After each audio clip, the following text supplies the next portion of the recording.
Bismillahirrahmanirrahim. Sambung bacaan buku Perangai Bergantung kepada Diri Sendiri, edisi khas dengan pengenalan oleh Profesor Emeritus Hajah Asmah Haji Omar.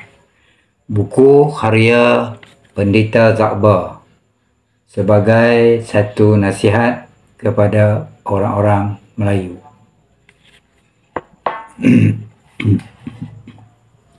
Siri yang ke-25, muka surat 82.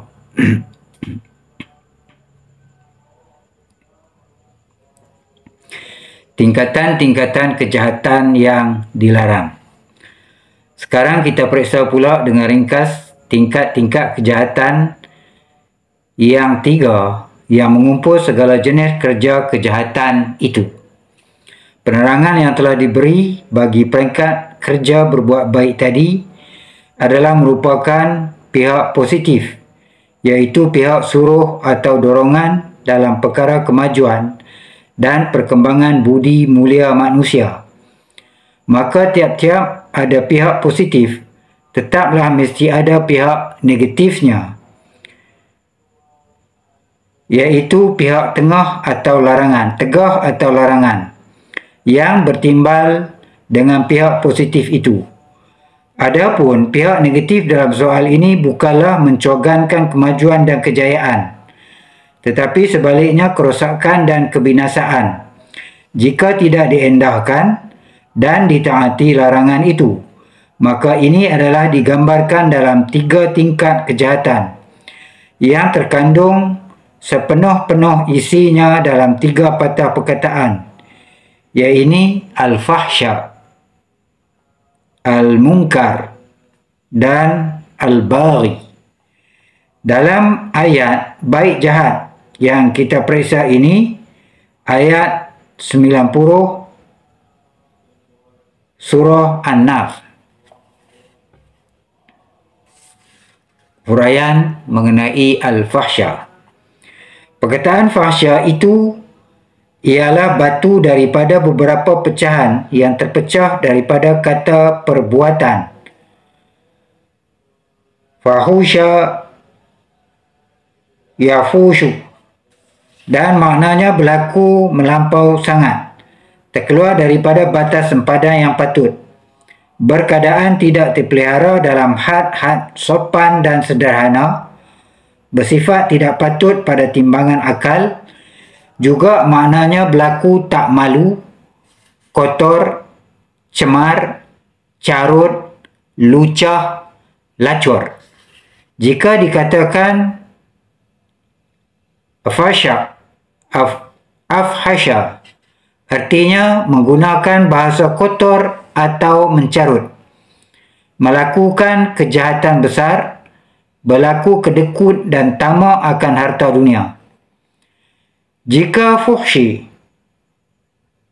maka kita, iaitu kata nama dan erti sesuatu kelakuan jahat yang tidak bermalu pada perkataan atau perbuatan, sesuatu yang sangat keji dan dimeluati.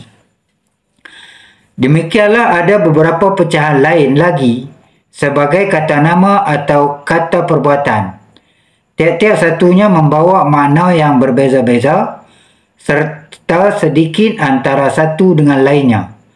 Tetapi teras maknanya yang asal itu, iaitu maksud melampau batas, berbuat tak patut, sopan, tak sopan atau lolak, cemar, buruk, carut, tak bermalu dan sebagainya tetap ada juga.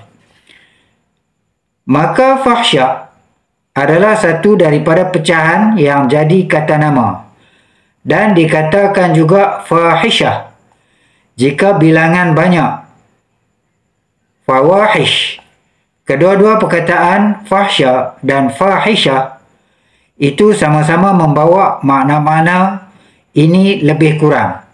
Perbuatan-perbuatan yang buruk, cemar, tak bermalu, barang sesuatu kejahatan yang keterlampauan busuk, jelek, lucah, lacur dan kotor, kelakuan tak patut yang amat dahsyat, dan memberi malu. Dosa atau kesalahan besar yang sangat buruk, kotor, busuk dan kejam. Perbuatan zina, liwat dan kejahatan-kejahatan sejenisnya. Sesuatu yang melampaui batas sopan, patut dan betul. Sesuatu yang berlebihan dan berlampauan dahsyat kejahatannya. Perkara jijik yang sangat dibenci dan diluati.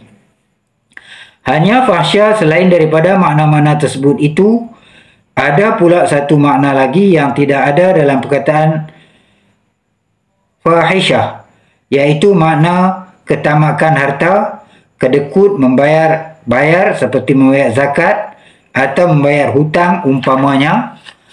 Pada jumlahnya kerja-kerja jahat yang terliput dalam pengertian fahsya itu ialah segala jenis kejahatan yang cemar, busuk dan memberi malu jika dilihat atau diketahui orang.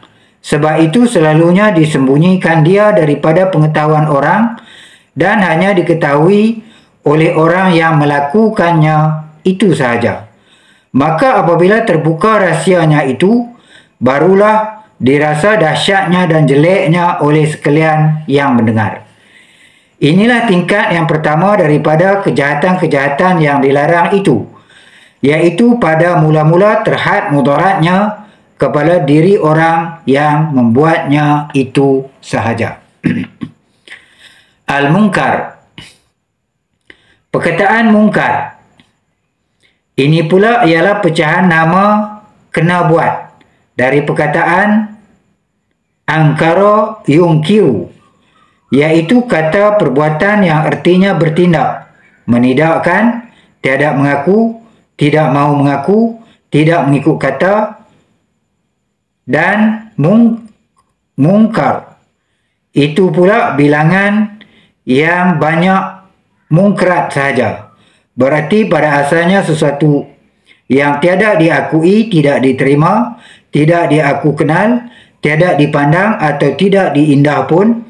Akhirnya perkataan mungkar itu pula membawa makna perbuatan yang diingkari, baiknya oleh undang-undang Tuhan dan undang-undang manusia. Segala kejahatan yang terang-terang dilihat jahatnya tidak disembunyikan seperti pada fahsya tadi dan dikondem terus oleh semua orang, walaupun orang yang barangkali tidak kena apa-apa kerugian atau kerosakan oleh kejahatan itu. Pendeknya, segala perbuatan yang terang-terang jahatnya dan salahnya yang ditolak dan tiada diperkenan pada mata semua orang baik-baik, maka itulah mungkar namanya.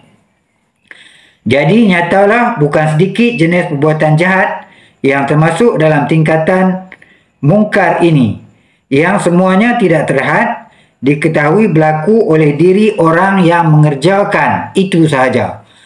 Bahkan kerap kali kerja-kerja yang dikatakan mungkar itu tidak terhad keburukannya mengenai siapa yang melakukannya itu sahaja, malahan adalah juga mengganggu dan mencederakan hak-hak orang lain. Oleh itu teranglah pula bahawa kejahatan-kejahatan tingkat ini lebih buruk dan besar mudaratnya daripada kejahatan-kejahatan fahsya.